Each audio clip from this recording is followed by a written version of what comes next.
សម្ដេចធិបតី យុទ្ធសាស្ត្របញ្ចកោណ ក្រសួងមុខងារសាធារណៈ ខ្ញុំជឿជាក់ចំពោះការធ្វើកំណែទម្រង់មួយនេះ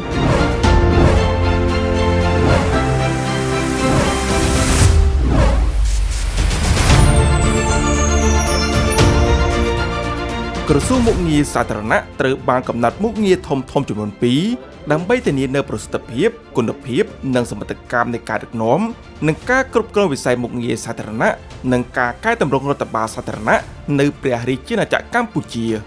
ក្រមការដឹកនាំប្រកបដោយឧត្តមគតិសម្រាប់ជាប្រយោជន៍ជាតិមានគោលការណ៍សម្រាប់ការអនុវត្តច្បាស់លាស់និងមនោចេតនាជាបងប្អូនរាក់ទាក់កក់ក្ដៅរបស់ឋានៈដឹកនាំក្រសួងពិសេសគឺឯកឧត្តមឧបនាយករដ្ឋមន្ត្រីក្រសួងមុខងារសាធារណៈយើងអគ្គលេខាធិការឋានក្រសួងមុខងារសាធារណៈក្នុងតួនាទីដែលអាចនិយាយដោយខ្លីនិងសាមញ្ញថាជាមេផ្ទះរបស់ក្រសួង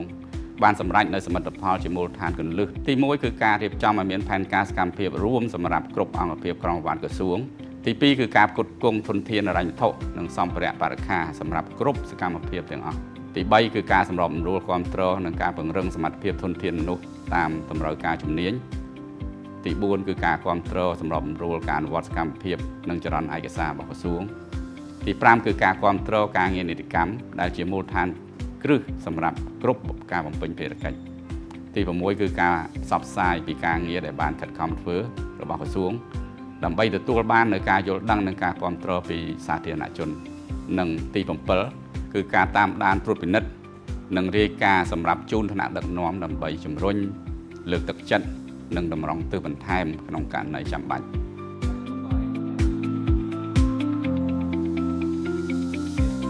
សម្រាប់អគ្គនាយកដ្ឋានគ្រប់គ្រងមុខងារសាធារណៈសមិទ្ធផលសំខាន់ដែលយើងគិតថាបានទទួលជោគជ័យ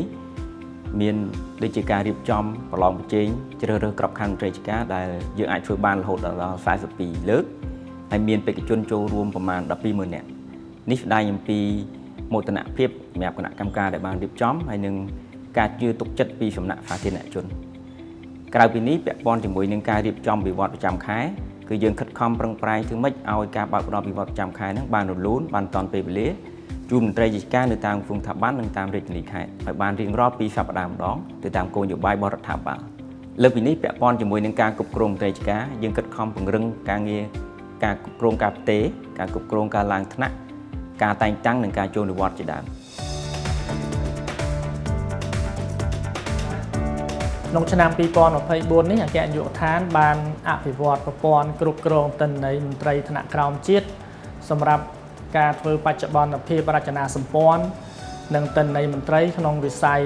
អប់រំនិងវិស័យសុខាភិបាលដែលមានពីថ្នាក់មត្តេយ្យសិក្សាបឋមសិក្សាទីពេទ្យបង្អែកមណ្ឌលសុខភាពនិងប៉ុស្តិ៍សុខភាពដែលជាលទ្ធផលនោះគឺយើងទទួលបានលទ្ធផល 100% ហើយលើពីនេះទៅទៀតគឺយើងបានបន្ថែមមុខងារថ្មីនៅក្នុង MCS Mobile App ដើម្បី scan QR code សម្រាប់កត់ត្រាវត្តមានរបស់មន្ត្រីរាជការដែលកំពុងបម្រើការងារនៅទីស្តីការក្រសួងមុខងារសាធារណៈនិងសាលាភូមិន្ទរដ្ឋបាលហើយប្រព័ន្ធនេះអាចមានវិសាលភាពប្រើប្រាស់នៅក្នុងក្រសួងស្ថាប័នថ្នាក់ជាតិក៏ដូចជារដ្ឋបាលថ្នាក់ក្រោមជាតិបាទហើយការងារដែលយើងធ្វើជាប្រចាំនោះគឺការគ្រប់គ្រងតារាងទូទាត់វិវត្តសម្រាប់មន្ត្រីរាជការស៊ីវិលនិងតារាងប្រាក់កម្រៃសម្រាប់មន្ត្រីជាប់កិច្ចសន្យាដែលយើងធានាការបើកផ្ដល់2សប្តាហ៍ម្ដងក្នុងមួយខែហើយប្រព័ន្ធចុងក្រោយដែលយើងបានអភិវឌ្ឍរួចរាល់នោះគឺជាប្រព័ន្ធគ្រប់គ្រងការផ្លាស់ប្ដូរស្ថានភាពរដ្ឋបាលនិងគ្រួសារមន្ត្រីរាជការសម្រាប់រៀបចំប្រាក់បៀវត្សប្រចាំខែជូនមន្ត្រីរាជការហើយប្រព័ន្ធនេះនឹងត្រូវដាក់ឲ្យអនុវត្តនៅក្នុងឆ្នាំ2025នេះដែលគ្រប់ក្រសួងស្ថាប័នក៏ដូចជារដ្ឋបាលថ្នាក់ក្រោមជាតិគាត់អាចរៀបចំរបាយការណ៍ប្រែប្រួលស្ថានភាពរដ្ឋបាលនិងគ្រួសារនៅក្នុងប្រព័ន្ធនេះបានហើយនៅពេលនោះការងាររបស់មន្ត្រីនៅក្រសួងមុខងារសាធារណៈអាចកាត់បន្ថយច្រើនព្រោះគ្រាន់តែយើងផ្ទៀងផ្ទាត់ទិន្នន័យ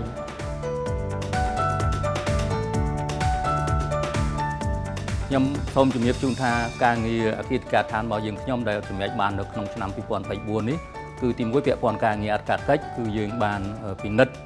ទៅលើ16គោលដៅនៃក្រសួងស្ថាប័នចំនួន3ហើយក្នុងនោះយើងបានបំបែថវិកាចូលទៅរដ្ឋវិញបានចំនួនប្រហែល 1,000 លានរៀលជាមួយគ្នាដែរយើងពិនិត្យទៅលើការគ្រប់គ្រងវត្តមាននៅតាមក្រសួងស្ថាប័ន ដោយឲ្យគាត់ផ្ញើមកឲ្យយើងហើយយើងប្រជុំប្រចាំខែជាមួយគាត់ជារៀងរាល់ខែពាក់ព័ន្ធការងារដោះស្រាយទំនាស់គឺយើងទទួលបាន15ពាក្យបណ្ដឹងហើយយើងបានដោះស្រាយចំនួន12ហើយនៅសល់3ករណីទៀតយើងកំពុងតែរៀបចំពាក់ព័ន្ធការងារសេវាសាធារណៈយើងបានចូលរួមក្នុងដំណើរការនៃការវាតម្លៃអង្គភាពដល់សេវាសាធារណៈគំរូក្នុងវិស័យអប់រំនិងវិស័យសុខាភិបាលសម្រាប់អគ្គគោលនយោបាយសម្បត្តិផលសំខាន់ៗដែលយើងសម្រេចបានរួមមានទី1គឺយើងរៀបចំឯកសារណែនាំស្ដីពីការកំណត់មុខតំណែងនិងការផ្ទាល់នៃមុខតំណែងហើយនិងឯកសារណែនាំស្ដីពីការដាក់អនុវត្តប្រព័ន្ធគ្រប់គ្រងផ្អែកលើសមត្ថកម្មទន្ទឹមនេះក៏យើងបានរៀបចំកិច្ចសហប្រតិបត្តិការក្នុងការរៀបចំដំណើរការវិតម្លៃអង្គភាពផ្ដល់សេវាសាធារណៈគំរូក្នុងវិស័យអប់រំនិងវិស័យសុខាភិបាលលើសពីនេះនៅក្នុងក្របខ័ណ្ឌនៃការតម្លើងបៀវត្សជូនមន្ត្រីរាជការនិងកងកម្លាំងអាវុធយើងបានតម្លើងបៀវត្សមូលដ្ឋានជូនមន្ត្រីរាជការចំនួន 5% ទៅដល់មន្ត្រីរាជការនិងកងកម្លាំងអាវុធហើយនឹងតម្លើងប្រាក់អំណាចមុខងារពី 20,000 ទៅ 25,000 រៀលថែមពីលើប្រាក់បៀវត្សមូលដ្ឋានហើយទន្ទឹមនេះក៏យើងបានតម្លើងប្រាក់ឧបត្ថម្ភប្រចាំខែនិងប្រាក់កម្រៃជូនទៅដល់មន្ត្រីកិច្ចសន្យាហើយនិងក្រុមប្រឹក្សារាជធានីខេត្តក្រុងស្រុកខណ្ឌគុំស្កាត់និងព្រៃភូមិហើយនៅក្នុងក្របខ័ណ្ឌអាស៊ាននិងកិច្ចសហប្រតិបត្តិការអន្តរជាតិក្នុងនាមយើងធ្វើជាម្ចាស់ផ្ទះនៅឆ្នាំ 2025-26 នេះគឺយើងបានត្រៀមរៀបចំឯកសារនិងយន្តការរួចរាល់ហើយដើម្បីធ្វើកិច្ចការទាំងអស់នេះយើងឃើញថាក្រសួងមុខងារសាធារណៈនេះបានធ្វើកំណែតម្រង់ជានិច្ចមកដែលក្រសួងខិតខំធ្វើកំណែតម្រង់នេះគឺធ្វើម៉េចឲ្យក្របខ័ណ្ឌត្រីរាជការកាន់តែប្រសើរឡើងសូម្បីប្រព័ន្ធបើកបៀវត្សក៏ទៅតាម digital ដូចគ្នាឥឡូវសម្រាប់ខ្ញុំជឿជាក់ទៅលើការងារកំណែតម្រង់របស់រាជរដ្ឋាភិបាលព្រមទាំងជឿជាក់ទៅលើការរៀបចំដឹកនាំរបស់ក្រសួងមុខងារសាធារណៈទាំងថ្នាក់ដឹកនាំជាន់ខ្ពស់ទាំងថ្នាក់ដឹកនាំបច្ចេកទេសនិងមន្ត្រីរាជការរបស់ក្រសួងមុខងារសាធារណៈរបស់យើងមានការខិតខំបំពេញការងារទាំងអស់នោះយ៉ាងសកម្មដើម្បីឆ្លើយតបជាមួយនឹងទូនាទីបេសកកម្មរបស់ក្រសួងដែលពេលខ្លះអាចនឹងអត់មានផ្សាយអាទិត្យគឺត្រូវធ្វើការលើសម៉ោងរដ្ឋបាលច្រើនភាពរវល់របស់យើងនេះគឺដូចគ្នាព្រមគ្នាទាំងអស់ធ្វើយ៉ាងណាគឺដើម្បីបំពេញនៅបេសកកម្មនិងរបស់ក្រសួងឲ្យសម្រេចបានជាលទ្ធផលតែមួយទន្ទឹមនឹងការអនុវត្តការងារប្រចាំថ្ងៃយ៉ាងសកម្មលើការដឹកនាំគ្រប់គ្រងនិងអភិវឌ្ឍវិស័យមុខងារសាធារណៈក្រសួងមុខងារសាធារណៈកំពុងអនុវត្តទូនាទីរបស់ខ្លួនបន្ថែមទៀតលើការដឹកនាំអនុវត្តនិងសម្របសម្រួលការងារការតម្រង់រដ្ឋបាលសាធារណៈក្នុងនាមជាលេខាធិការដ្ឋាននៃគណៈកម្មាធិការជាតិជំរុញការអនុវត្តវិធានការគន្លឹះក្នុងការកែតម្រង់រដ្ឋបាលសាធារណៈរបស់រាជរដ្ឋាភិបាលនីតិកាលទី7នៃរដ្ឋសភាកន្លងមកក្រសួងសម្រេចបាននូវសមិទ្ធផលជាបន្តបន្ទាប់គួរជាទីមោទនៈតាមរយៈការអនុវត្តវិធានការគន្លឹះចំនួន3ក្នុងការកែតម្រង់រដ្ឋបាលសាធារណៈក្រោមការដឹកនាំនិងតម្រង់ទិសដោយផ្ទាល់ពីសម្ដេចមហាបវរធិបតីហ៊ុនម៉ាណែតនាយករដ្ឋមន្ត្រីនៃព្រះរាជាណាចក្រកម្ពុជាកិច្ចការងារនេះមិនមែនជាការងារសប្បាយទាមទារនៅការឯកភាពគ្នាចិត្តមួយថ្លើមួយបេះដូងមួយចង់បាននៅទិសដៅមួយដែលថាក្នុងរយៈពេល15ឆ្នាំទៀតយើងដំណើរដំណែតម្រង់របស់យើងពេលបញ្ចប់ទៅមានប្រសិទ្ធភាពខ្លះអញ្ចឹងគឺទាមទារការចូលរួមហើយក៏ខ្ញុំសូមអរគុណដែរចំពោះមន្ត្រីទាំងអស់នៅក្នុងក្រសួងមុខងារសាធារណៈជាថ្មីដែលចូលរួមនៅក្នុងកិច្ចការងារនេះការងារច្រើនគឺថ្មីសម្រាប់យើងប៉ុន្តែពាក្យថាថ្មីនេះមិនមែនអត់មានមូលដ្ឋានឬចក្ខុវិស័យច្បាស់លាស់ទេកិច្ចការទាំងអស់ត្រូវទាមទារនៅនវានុវត្តន៍បាននៅការច្នៃប្រឌិតដើម្បីដោះស្រាយបញ្ហាហើយបែបនេះគឺត្រូវការភាពក្លាហាននៅក្នុងការហ៊ានសម្រេចចិត្តត្រូវមានជំហរច្បាស់លាស់ដើម្បីឯកភាពគ្នាចូលរួមនៅក្នុងការអនុវត្តគំនិតទំនាក់ក្រសួងមុខងារសាធារណៈត្រូវបានប្រគល់ភារកិច្ចជាលេខាធិការដ្ឋាននៃកូវរ៉ូក្រោមការដឹកនាំអនុវត្តយ៉ាងម៉ត់ចត់ប្រកបដោយទំនួលខុសត្រូវខ្ពស់របស់ឯកឧត្តមហ៊ុនម៉ាណីឧបនាយករដ្ឋមន្ត្រីរដ្ឋមន្ត្រីក្រសួងមុខងារសាធារណៈដើម្បីដឹកនាំនឹងការអនុវត្តវិធានការគន្លឹះចំនួន3ដែលវិធានការគន្លឹះទី1គឺការកែលម្អប្រព័ន្ធជ្រើសរើសមន្ត្រីចូលបម្រើការងារក្នុងរដ្ឋបាលសាធារណៈប្រកបដោយគុណធម៌តម្លាភាពយុត្តិធម៌បរិយាបន្ននិងប្រសិទ្ធភាពវិធានការគន្លឹះទី2គឺការពង្រឹងសមត្ថភាពនិងសមិទ្ធកម្មស្ថាប័ន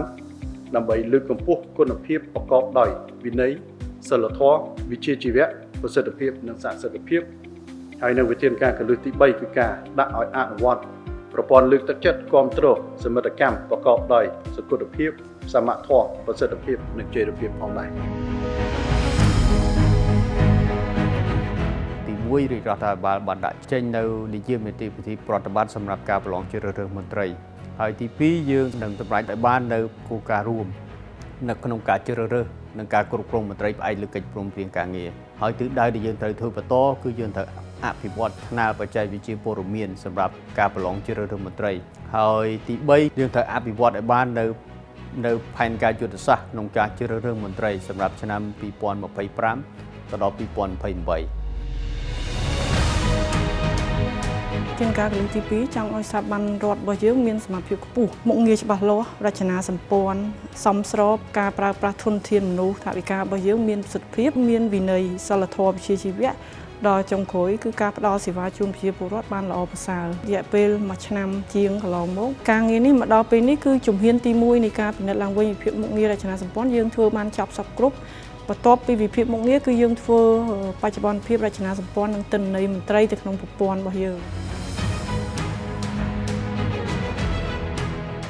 ទី1ត្រូវមានវត្តមាននៅកន្លែងធ្វើការជាចាំបាច់ទី2ត្រូវបង្កើនប្រសិទ្ធភាពការងារក្នុងក្របខ័ណ្ឌនៃការជំរុញហើយនៅក្នុងក្របខ័ណ្ឌហ្នឹងយើងបានសម្រេចការរៀបចំស្ដីសម្រាប់ស្ដីពីការដាក់អនុវត្តពន្ធលើកទឹកចិត្តគ្រប់គ្រងសមិទ្ធកម្មហើយជាជំហានបន្ទាប់ទៀតនេះយើងនឹងកំពុងតែរៀបចំស្ដីព្រៀងអនុក្រឹត្យស្ដីពីការដាក់អនុវត្តប្រព័ន្ធលើកទឹកចិត្តគ្រប់គ្រងសមិទ្ធកម្ម